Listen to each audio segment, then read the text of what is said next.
election. Hello, America. This is Cassie Simon speaking here with Brooke Clement, and today we'll be talking about the presidential election. Every 4 years, the people in the United States choose a president.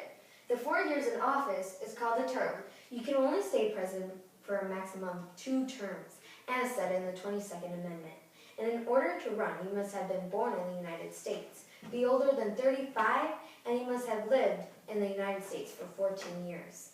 The presidential candidate first makes an official announcement that he or she is running for president.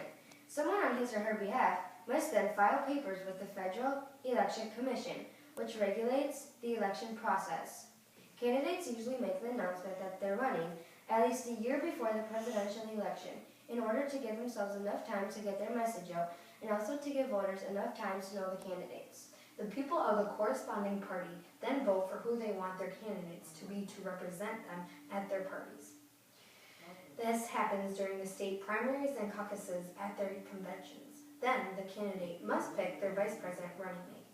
Once their party votes on them to represent them in the presidential election, the candidates try to get voters' attention by giving speeches, going to local events, giving interviews, and paying for ads on the television, radio, newspaper, and on the internet.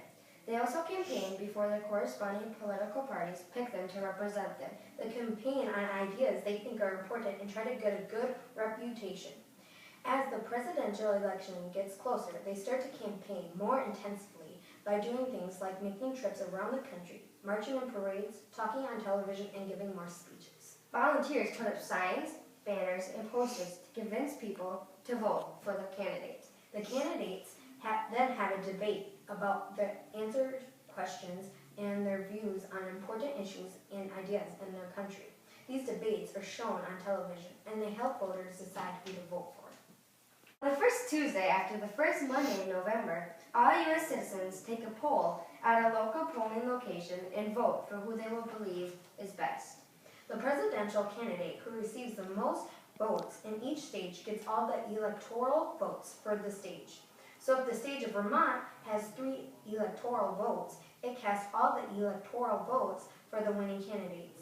So if I have 4,000,001 votes and you have 4,000,000 votes, I still get all 3 of Vermont's electoral votes and you get none.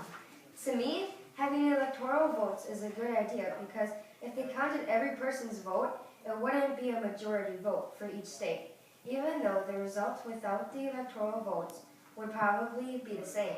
Very true. The first president to get 270 electoral votes becomes president.